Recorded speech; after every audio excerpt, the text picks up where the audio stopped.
একটি আঙুর গাছে একটি বানর বসে বসে আঙুর খাচ্ছিল। সেই পথ দিয়ে একটি শিয়াল যাচ্ছিল। বানরের আঙুর খাওয়া দেখে শিয়ালটি বলল, কিরে বানর, তুই দেখি গাছের উপর বসে বসে আঙ্গুর খাচ্ছিস। আমায় দুটো দে না, আমিও খাই। আমি কত কষ্ট করে গাছের উপর উঠে আঙুর খাচ্ছি, তোমায় দেবো কেন? তুমি পারলে পেরে খাও।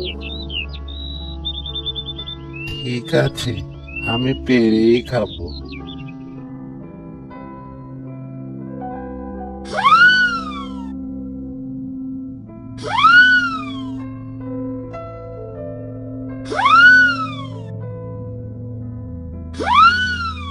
শিয়ালটি কিছুক্ষণ লাফালাফি করে সে আঙুর পাড়তে ব্যর্থ হয়।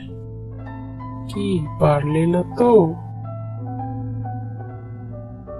না, আমার আঙ্গুর খেতে হবে না। আঙ্গুর এমনিতেই টক হয়। আঙ্গুর খেতে পারলো না বলে আঙ্গুরকে টক বলে শিয়ালটি সেখান থেকে চলে গেল।